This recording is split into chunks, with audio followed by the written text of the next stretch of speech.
The small chapel stood quietly on the edge of town, its stained glass windows casting soft colors onto the wooden pews. Inside, the air was heavy with the kind of silence that presses against your chest, making it hard to breathe. Every seat was occupied, and even those standing along the wall seemed weighed down by an invisible force. It wasn't just sadness, it was something deeper, more profound.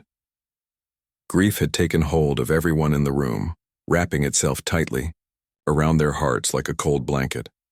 At the center of it all sat Emily Carter, her hands clasped tightly together in her lap. She looked so small in the oversized black dress she wore, borrowed from her aunt because nothing else fit right anymore. Her long brown hair hung limply over her shoulders, untouched by a brush that morning. Her eyes were red-rimmed and swollen, evidence of countless sleepless nights spent staring at the ceiling trying to make sense of what had happened. 3 days ago, her world had shattered when her mother, Sarah, died in a car accident. Just 3 days. But already it felt like years. Emily glanced up at the front of the chapel where her father, Michael Carter, stood motionless beside the polished mahogany casket. He hadn't moved much since the service began. His face was pale, almost gray, and his usually warm brown eyes were empty, like someone had turned off a light inside him. Even now, as people whispered condolences or reached out to touch his arm, he barely reacted. It was as if he were somewhere else entirely, somewhere far away from this place of mourning. Emily wanted to go to him, to hold his hand or tell him it would be okay, but she couldn't bring herself to move. They hadn't really talked since the accident, not about anything important anyway. Sure, they'd exchanged words. "Do you need anything?" "No, I'm fine." But those conversations felt hollow, like echoes bouncing off walls too thick to break through. The man standing up there didn't feel like her dad anymore. He felt like a stranger wearing his face. Around them, friends and family members murmured softly, sharing memories of Sarah and offering comfort to one another. There was Aunt Linda, dabbing at her eyes with a tissue while recounting how Sarah used to bake the best chocolate chip cookies anyone had ever tasted.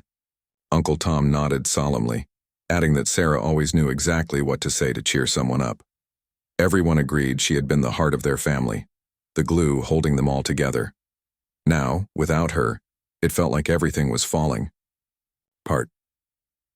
As the pastor concluded the eulogy, Emily's mind wandered back to happier times. She remembered lazy Sunday mornings when her mom would let her stay in bed late, bringing her pancakes and orange juice on a tray. She thought about summer road trips, singing along to old songs on the radio with the windows rolled down. And she recalled the way her mom's laughter could fill an entire room, bright and warm, chasing away any shadows lurking in the corners. Those memories felt so vivid, so real, that for a moment, Emily almost believed her mom was still here. Almost. When the service ended, people began filing out slowly, some stopping to hug Emily or pat her shoulder awkwardly before leaving. She thanked them mechanically, forcing a weak smile onto her lips even though it hurt. By the time the chapel emptied, only a handful of close relatives remained. Outside, the sky had grown darker, clouds gathering overhead as if mirroring the mood inside. A light drizzle started to fall, dotting the ground with tiny specks of moisture. The graveside ceremony was short but poignant. As the minister spoke final prayers, Emily stood beside her father, feeling the chill of the damp air seep through her thin jacket. She watched as workers lowered the casket into the earth, the sound of dirt hitting wood echoing sharply in her ears.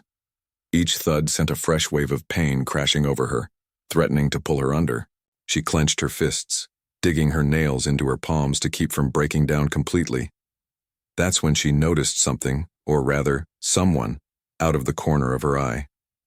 A little girl, no older than 5, stood near the edge of the crowd, clutching a stuffed rabbit to her chest. She wore a yellow raincoat that seemed too big for her slight frame, and her curly blonde hair was damp from the rain. What struck Emily most, though, was the look on the girl's face. Wide-eyed curiosity mixed with innocence, as if she didn't fully understand why everyone was so sad. For a brief second, their eyes met, and Emily felt a strange pang in her chest. a mix of longing and recognition she couldn't quite explain. Then the girl turned and ran off, disappearing behind a row of tombstones. Shaking her head, Emily tried to focus on the present moment, but the image lingered in her mind like a half-forgotten dream. When the ceremony ended, Emily hesitated, unsure of what to do next. Her legs felt like lead, rooted to the spot despite the growing rain. Finally, summoning every ounce of courage she had left, she stepped closer to her father. "Dad," she said softly, her voice trembling. When he didn't respond, she reached out and touched his arm gently. Still nothing. Frustration bubbled up inside her, mingling with grief until she couldn't contain it anymore. Without thinking, she threw her arms around him, hugging him tightly. For a split second, he stiffened, unyielding like a statue. But then, something extraordinary happened. A warmth unlike anything Emily had ever felt surged through her body, radiating outward in waves. It was as if sunlight had burst through storm clouds, filling her with a sense of peace she hadn't known was possible. Startled, she pulled back slightly, only to see that her father's expression had changed completely. His eyes, once dull and lifeless, now sparkled with tears, and his face softened in a way that made him look almost human again. Before she could process what was happening, a brilliant golden light enveloped them both, so bright it forced everyone nearby to shield their eyes. Gasps rippled through the crowd, followed by murmurs of disbelief. When the light faded moments later, Emily found herself staring at her father, who was crying openly for the first time since the accident. Overwhelmed, she hugged him again, clinging to him as if afraid he might slip away. In that instant, something shifted, not just within her father, but within Emily herself. The crushing weight of grief that had pressed down on her for days suddenly lifted, replaced by a fragile yet undeniable hope. Whatever had just occurred, it felt like more than coincidence. It felt like a miracle, one that neither she nor anyone else present would ever forget. The days following the funeral passed in a blur of whispered conversations and sideways glances. Word of the strange phenomenon at Sarah Carter's graveside spread quickly through the small town, carried by those who had witnessed it firsthand. By the end of the week, nearly everyone seemed to have an opinion on what had happened, whether it was divine intervention, a miracle, or simply an unexplainable event. Some dismissed it as a trick of the light, while others swore they felt something supernatural in the air that day. It didn't take long for the story to become the talk of the town, with people speculating endlessly about its meaning. At school, Emily found herself at the center of attention. Classmates who had barely spoken to her before now approached her, eagerly, their eyes wide with curiosity. "Was it really true?" one girl asked during lunch, leaning across the table. "Did you see a light? Like, glowing?" Another boy chimed in, his voice hushed but excited. "My mom said your dad started crying out of nowhere. Is he okay now?" Emily shifted uncomfortably under their stares, unsure how to respond. She wanted to tell them everything, the warmth she'd felt, the golden glow, the way her father had transformed right before her eyes, but the words stuck in her throat. How could she explain something she didn't fully understand herself? Instead, she nodded vaguely and changed the subject, hoping they would lose interest. But the questions kept coming, relentless and insistent. Even teachers weren't immune to the buzz. Mrs. Peterson, her English teacher, pulled her aside after class one afternoon. "Emily," she began gently, "I heard about what happened at the cemetery. Are you doing all right?" Emily forced a smile, clutching her books tightly to her chest. "Yeah, I'm fine," she lied. The truth was, she wasn't sure how she felt anymore. On one hand, she was grateful for the changes in her father and the renewed connection between them.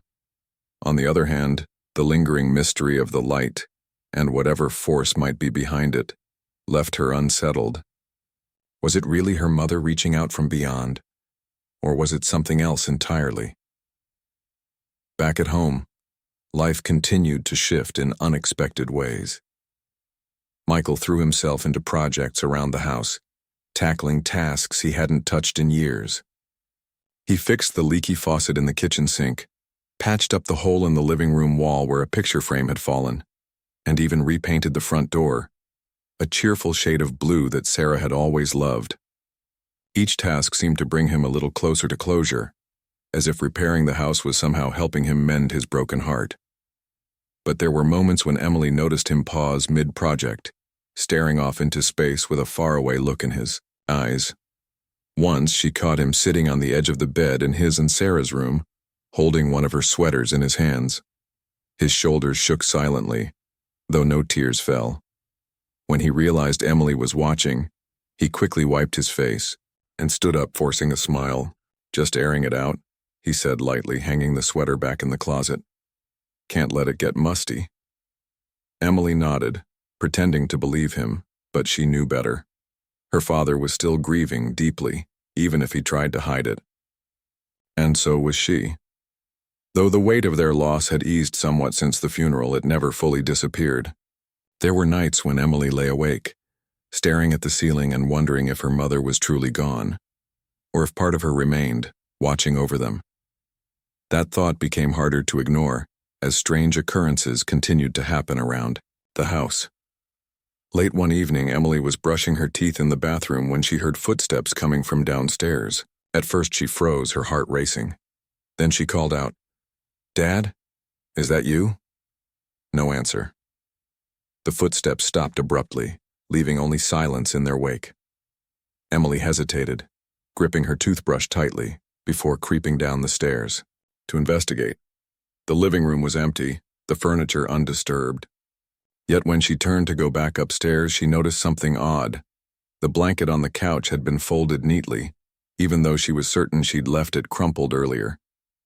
She told her father about it the next morning over breakfast. To her surprise, he didn't laugh it off or dismiss her concerns. Instead, he nodded thoughtfully. "I've noticed things too," he admitted. "Little things like the radio turning on by itself or doors opening when I know I closed them. At first I thought I was imagining it, but maybe it's Mom." Emily finished for him, her voice barely above a whisper. Michael sighed, running a hand through his hair. "It sounds crazy, doesn't it? But sometimes it feels like she's here, like she's trying to tell us something." They sat in silence for a moment, both lost in their thoughts. Finally, Emily spoke up. "What if she is? What if she's still with us somehow?"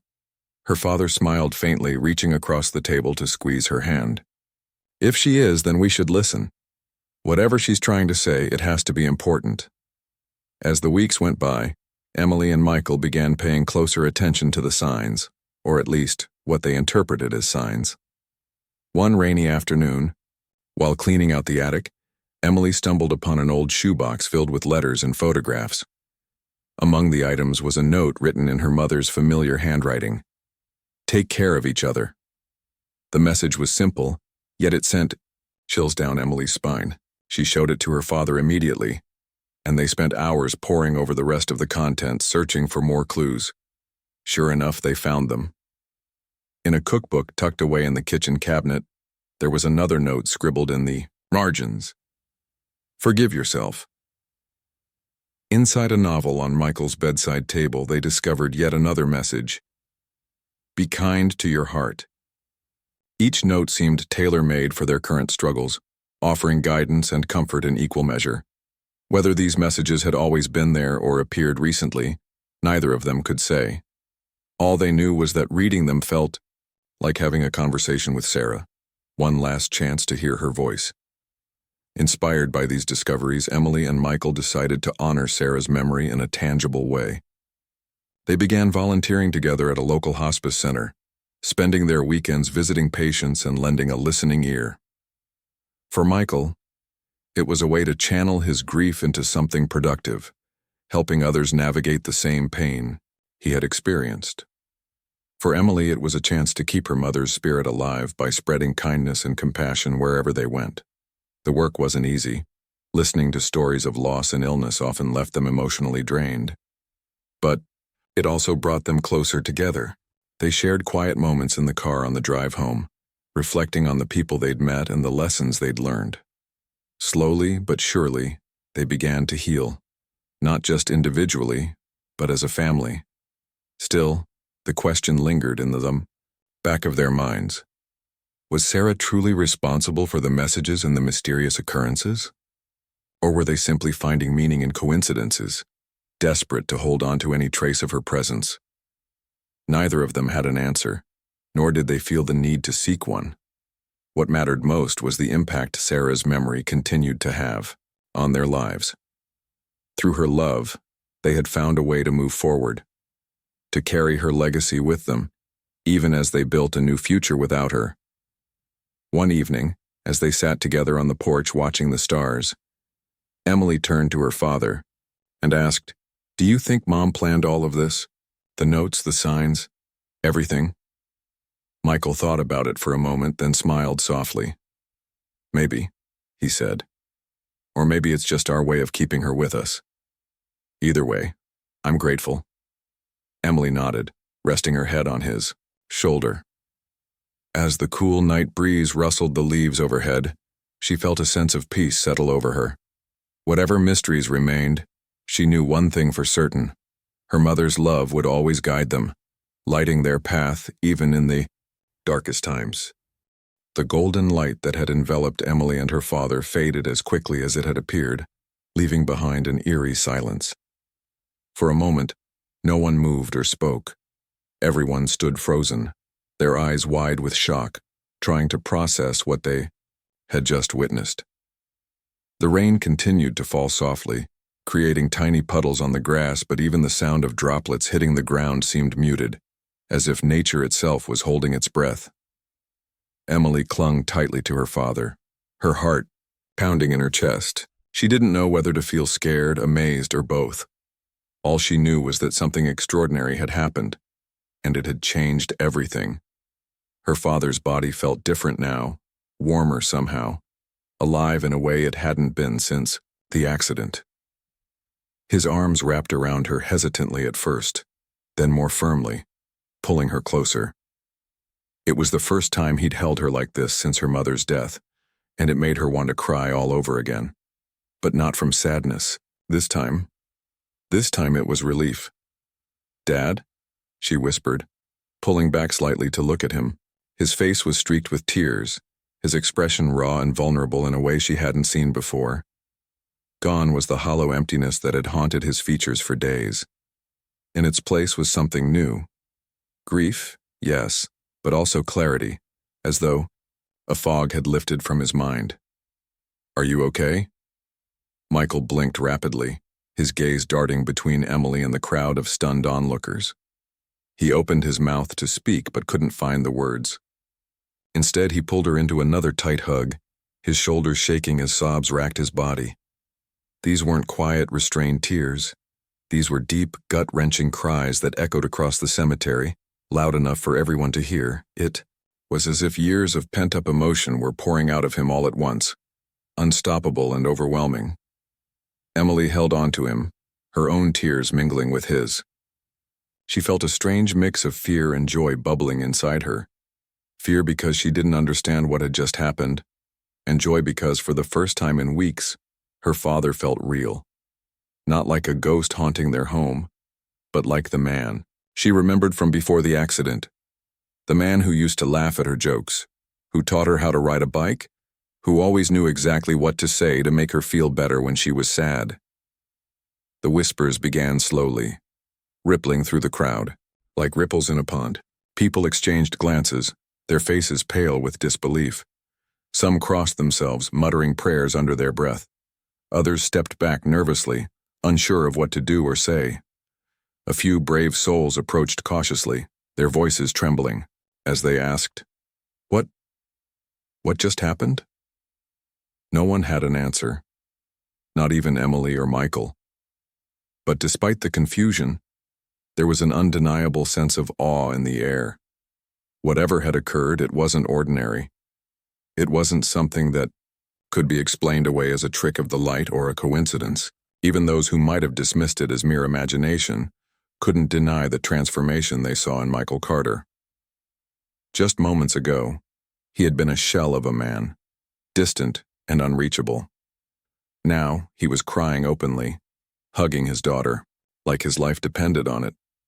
As the initial shock began to wear off, people started gathering their things, murmuring quiet goodbyes as they prepared to leave. Emily noticed Aunt Linda lingering nearby, her hands clasped tightly together, her eyes red-rimmed from crying. "I don't know what that was," she said softly, addressing no one in particular. "But I think Sarah did that." Her words hung in the air, heavy with meaning. No one contradicted her. If anything, her statement seemed to confirm what many were already thinking. Could it be possible? Could Sarah, even in death, have reached out to her family in some inexplicable way? The idea was both comforting and unsettling, sparking a flurry of questions that no one dared to voice aloud. Finally, after what felt like hours but was probably only minutes, Michael managed to compose himself enough to stand upright. He wiped his face with the sleeve of his jacket, his breathing still uneven but steadier than before. Looking down at Emily, he gave her a small, shaky smile, the first genuine smile she'd seen from him in weeks. "Let's go home," he said, his voice hoarse but filled with a warmth she hadn't heard in a long time. The drive back to the house was quiet, the kind of quiet that comes after a storm has passed. Neither Emily nor Michael spoke much, but the silence between them was no longer cold or uncomfortable. It was peaceful, almost companionable, as though they were both processing the same unspoken thoughts. When they arrived, Michael parked the car and turned off the engine, sitting there for a moment with his hands gripping the steering wheel. Then, without warning, he let out a long, shuddering sigh. "I miss her so much," he said finally, his voice breaking. "I can't stop thinking about her, about everything we'll never get to do together anymore." Emily nodded, blinking back fresh tears. "Me too," she admitted. "But maybe Mom's still here somehow. Maybe she's watching over us." Michael glanced at her, his brow furrowed. "Do you really believe that?" "I don't. No," Emily replied honestly. "But whatever happened back there, it felt like her, like she was trying to tell us something." They sat in silence for a while longer, letting the weight of her words sink in. Eventually, Michael nodded slowly as if coming to a decision. "Okay," he said. "If that's true, if she's still with us, then we need to honor her memory. We need to take care of each other just like she would have wanted." Emily felt a lump rise in her throat, but she swallowed it down and smiled. "Yeah," she agreed. "We will." Over the next few days, life at the Carter household began to change in subtle yet profound ways. Michael, who had spent most of his time locked away in his study or staring blankly at the TV, suddenly became more present. He started cooking meals again, simple dishes like spaghetti and grilled cheese sandwiches, which had always been his specialties. One evening, he even surprised Emily by baking chocolate chip cookies, the same recipe her mom used to make. The smell of vanilla and butter wafting through the house brought tears to Emily's eyes, but they were happy tears this time. He also began opening up about his feelings, something he'd never done before. Sitting together on the couch one night, he told Emily about how guilty he felt for surviving the accident when Sarah hadn't. "I keep thinking about that day," he confessed, his voice thick with emotion. "If I hadn't stopped at that gas station, if I hadn't made her wait—" "It wasn't your fault," Emily interrupted firmly, placing a hand on his arm. "You can't blame yourself for something you couldn't control." Michael looked at her, his eyes shining with gratitude. "Thank you," he said softly. "I needed to hear that." Meanwhile, Emily found herself changing too. The constant ache in her chest didn't disappear entirely, but it became easier to bear. She started sleeping better at night, no longer waking up in a panic every time she closed her eyes. And though she still missed her mom desperately, she began to focus on the happy memories instead of dwelling on the loss. She flipped through old photo albums, laughing at pictures of silly family vacations and holiday celebrations. She even wrote letters to her mom, pouring her heart out onto paper in a way that felt cathartic and healing. But perhaps the most surprising change was the way their relationship with each other transformed. Before the funeral, they had drifted apart, unable to bridge the gap created by their shared grief.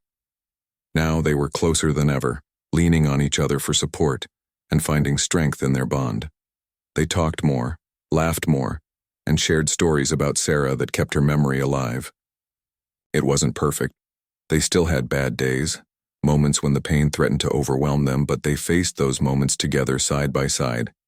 And then there were the little things that made them wonder if Sarah really was still with them. Like the time Emily woke up to find her favorite childhood blanket draped over her bed, even though she was certain she'd left it folded neatly in the closet. Or the afternoon when Michael swore he heard Sarah's laughter echoing through the hallway clear as day, though no one else was home. Neither of them mentioned these occurrences aloud. They didn't need to. Deep down, they both believed they were signs from Sarah, reminders that she was still with them in spirit, if not in body. One evening, as they sat together on the porch, watching the sunset, Emily turned to her dad and asked, "Do you think Mom planned all of this? The light, the messages, everything?" Michael thought about it for a moment, then smiled faintly. "I don't know," he admitted. "But if she did, I'm grateful, because whatever happened that day, it brought us back to each other, and that's something worth holding on to." Emily nodded, resting her head on his shoulder. As the sky turned shades of pink and orange, she felt a sense of peace settle over her, a peace she hadn't known was possible. Whatever challenges lay ahead, she knew they could face them together. The messages kept coming, each one more meaningful than the last. At first, Emily and Michael thought they were imagining things, finding hidden notes in places they hadn't looked before, or misinterpreting random scribbles as deliberate messages. But as time went on, it became impossible to ignore the pattern. These weren't just coincidences. They felt like pieces of a puzzle Sarah had left behind for them to solve.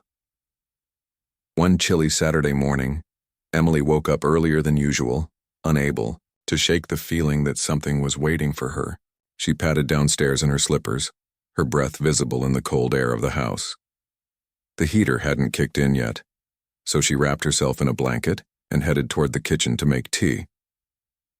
As she opened the cupboard to grab a mug, something fluttered to the floor, a small piece of paper folded neatly into quarters. Picking it up, she unfolded it carefully, her heart skipping a beat when she recognized her mother's handwriting. "Love fiercely." Emily stared at the note, her fingers trembling slightly. This wasn't the first message they'd found, but it hit her differently this time. It wasn't just advice. It was a command, a call to action. Her mother wasn't just telling her to be kind or take care of herself. She was urging her to live fully, to embrace life with all its joys and challenges. For the first time since the accident, Emily felt a spark of determination ignite within her. She tucked the note into her pocket and decided to share it with her father later.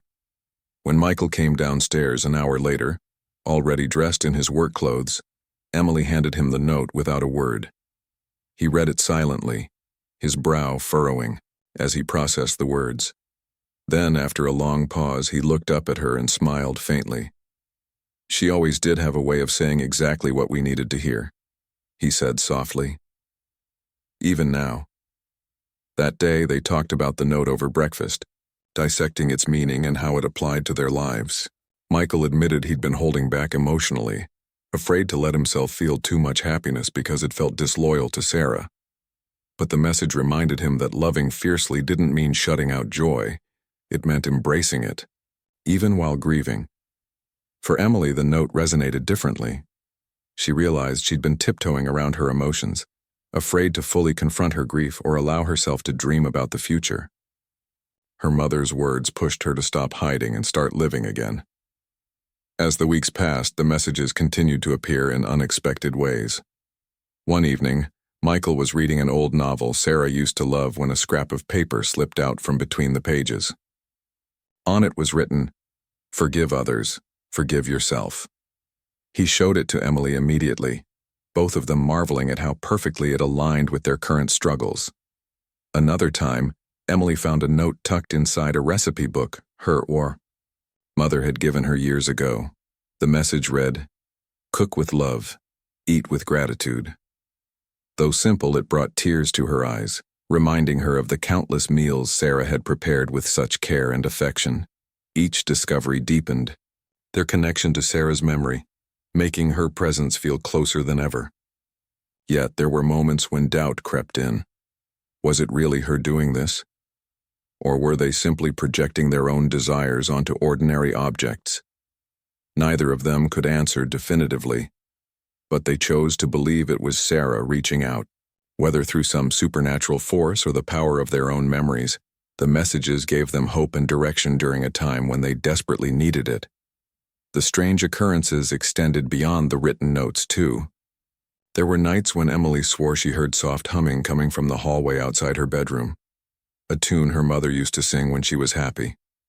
Once, while watering the plants in the backyard, Michael noticed that one particular rose bush, which had barely bloomed all summer, suddenly burst into vibrant red flowers overnight. It was Sarah's favorite type of rose, and seeing it thrive filled him with a sense of peace he hadn't felt in months. These moments weren't frightening.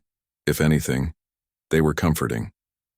They reminded Emily and Michael that Sarah's influence hadn't vanished with her death. It lingered in the little details of their daily lives, guiding them forward.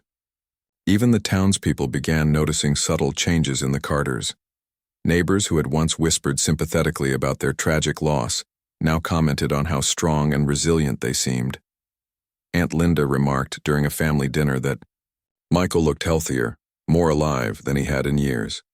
Emily's teachers noted her renewed focus in class and her willingness to participate in group activities. Slowly but surely, the Carters were rebuilding their lives, not forgetting Sarah but honoring her by moving forward together. Their volunteer work at the hospice center became a cornerstone of this new chapter. Every weekend, they visited patients, offering companionship and support to those facing the end of their journeys. For Michael, it was a way to channel his grief into purpose, helping others navigate the same pain he had endured.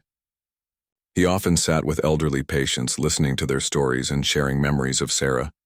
Some of them reminded him of her warmth, her humor, her ability to find light in the darkest moments, and those connections helped him heal in ways he hadn't anticipated. For Emily, volunteering provided a different kind of solace.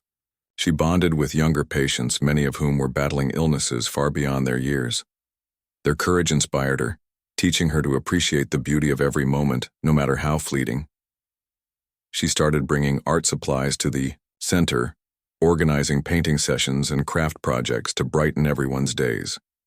One patient, a teenage girl named Lily who was undergoing chemotherapy, became especially close to Emily. They spent hours talking about books, music, and dreams for the future, forming a friendship that gave both of them strength. Through these experiences, Emily and Michael learned valuable lessons about resilience and compassion. They saw firsthand how love could transcend pain, how kindness could ease suffering, and how laughter could lighten even the heaviest burdens. Each interaction reinforced the messages they'd been receiving: to forgive, to love fiercely, and to cherish every second of life. Despite the progress they made, there were still moments of uncertainty. Late at night, when the house was, quiet, and the world felt impossibly vast, Emily sometimes wondered if they were clinging to false hope. Could her mother really be communicating with them from beyond? Or were they simply finding comfort in signs where none existed? She voiced these doubts to her father one evening as they sat together on the couch, flipping through old photo albums. "I don't know if it's Mom," she admitted, tracing the edge of a picture with her finger. "But I do know that believing it helps me feel closer to her. Does that make sense?" Michael nodded, his expression thoughtful. "It does," he replied. "Sometimes faith isn't about knowing for sure, it's about trusting what feels right. If thinking she's here gives us strength, then maybe that's enough." Emily smiled, leaning her head against his shoulder. In that moment, she realized it didn't matter whether the messages came from Sarah directly or from their own hearts. What mattered was how they responded to them, with love, with courage, and with a commitment to honor her memory by living well. And so, they pressed on, carrying Sarah's legacy with them wherever they went. Through the notes, the whispers, and the quiet reminders of her presence, they found a way to keep her spirit alive. not just in their home, but in the world around them. Months had passed since the funeral, and though life would never be the same without Sarah, Emily and Michael had found a rhythm, a fragile but steady balance between remembering her and moving forward. The anniversary of her passing approached, quietly, marked not by dread but by reflection. Instead of dreading the day, they chose to honor it in their own way, planning a visit to her grave to share stories, laughter, and tears. It wasn't about mourning anymore. It was about celebrating the person she was and the impact she'd left on their lives. On the morning of the anniversary, Emily woke up early, sunlight streaming through her bedroom window. She sat on the edge of her bed for a moment, staring at the framed photo of her mother that rested on her nightstand. In the picture, Sarah was smiling brightly, her arms wrapped around a younger Emily who grinned toothily back at the camera. The memory attached to that photo, a summer picnic by the lake, felt vivid, as if it had happened yesterday. Shaking, off the nostalgia, Emily got dressed in a simple blue dress, the same color as the front door her father had painted months ago. She knew it would make her mom proud. Downstairs, Michael was already in the kitchen, preparing coffee and toast. He looked up when Emily entered, giving her a small smile. "Ready?" he asked softly. She nodded, returning his smile. "Yeah, let's go." The drive to the cemetery was quiet, filled only with the hum of the car engine and the occasional chirp of birds outside. Neither of them felt the need to fill the silence with words. They both knew what this day meant, and they were content to sit together in peaceful thought.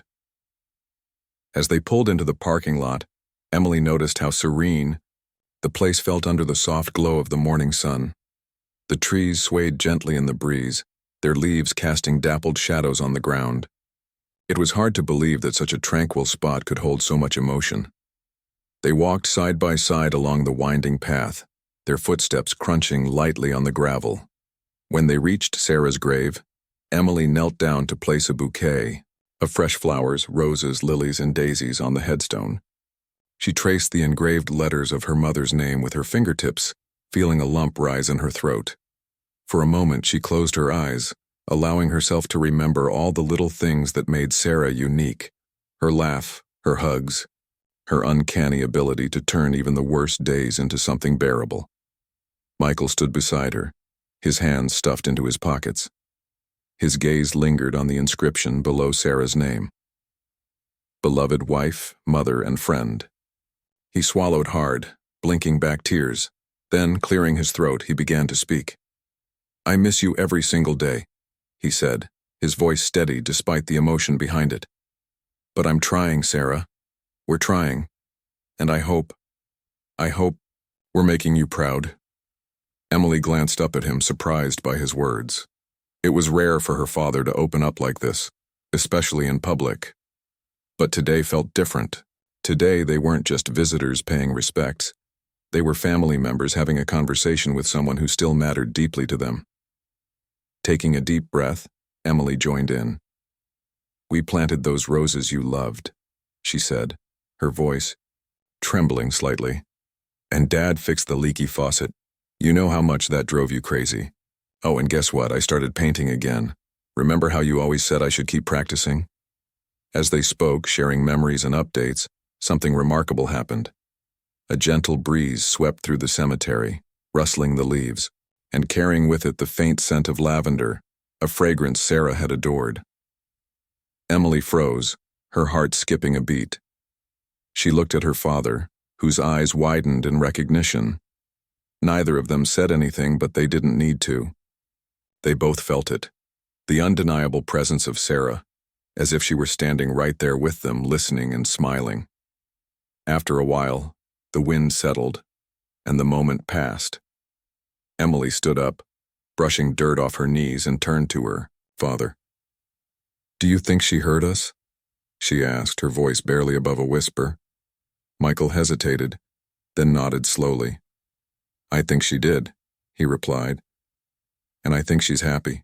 Later that afternoon, after returning home, Emily and Michael decided to spend the rest of the day doing something they hadn't done in a long time, enjoying each other's company without worrying about the weight of their grief. They ordered pizza, played board games, and watched old movies Sarah used to love. Laughter echoed through the house, filling spaces that had been silent for far too long.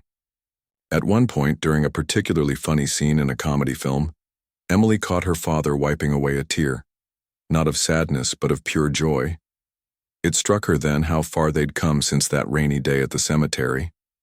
They weren't just surviving anymore, they were truly living. That evening, as the sun dipped below the horizon, painting the sky in hues of orange and pink, Emily stepped outside onto the porch. Her father followed soon after, joining her on the wooden swing they'd repaired together, weeks earlier. They sat in comfortable silence, watching the stars begin to twinkle in the darkening sky. "You know," Emily said after a while, breaking the quiet, "I don't think Mom ever really left us." Michael glanced at her, raising an eyebrow. "What makes you say that?" She shrugged, a small smile tugging at her lips. "All those messages, the weird things that kept happening. It's like she was trying to tell us something. Like she wanted us to know she's still here, just in a different way." Her father chuckled softly, shaking his head. "Maybe you're right," he admitted. "Or maybe we're just looking for signs because we miss her so much. Either way, it doesn't matter. What matters is that we're okay now. We've got each other." Emily leaned her head against his shoulder, feeling a warmth spread through her chest. "Yeah," she agreed. "We've got each other." In the weeks and months that followed, Emily and Michael continued to build their new normal. They still visited the hospice center regularly, finding fulfillment in helping others navigate their own journeys of loss and healing. Emily threw herself into her art, creating paintings inspired by memories of her mother, bright colors and swirling patterns that seemed to capture Sarah's spirit perfectly.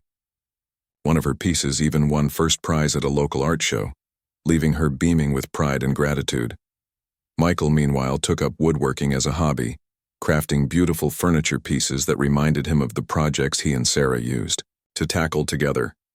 He donated some of his creations to charity auctions, using the proceeds to support causes close to their hearts. Through these acts of kindness, they kept Sarah's legacy alive, ensuring that her love and generosity would ripple outward, touching lives beyond their immediate circle. Though the mysterious messages eventually stopped appearing, their impact remained. Emily and Michael carried the lessons they'd learned, forgiveness, resilience, and the importance of loving fiercely, into everything they did. They talked about Sarah often, sharing stories and memories with anyone who cared to listen. Friends and family marveled at how much they'd grown, not just individually but as a team. Their bond had deepened in ways no one could have predicted, forged in the fire of tragedy, but strengthened by hope and determination. One crisp autumn evening, as they strolled through the park hand in hand, Emily paused to watch a group of children playing tag near the pond. Their laughter echoed through the air, light and carefree, reminding her of simpler times. Turning to her father, she smiled. "Do you ever wonder what Mom would say if she saw us now?" Michael thought about it for a moment, then grinned. "I think she'd be proud," he said confidently. "And I think she'd remind us to keep going, to keep living the way she taught us." Emily nodded, squeezing his hand. "Let's do that then. For her." As they resumed their walk, the golden hues of sunset bathing the world in warmth, Emily felt a profound sense of peace settle over her. Whatever mysteries remained unanswered, whatever questions lingered in the corners of her mind, she knew one thing for certain: her mother's love would always guide them. It was a light that no darkness could extinguish, a miracle that had brought them back to each other and given them the strength to move forward. And so, step by step, they continued on their journey, embracing life with open hearts and unwavering courage. Together they proved that even in the face of unimaginable loss, love endures, and miracles can happen when you least expect them.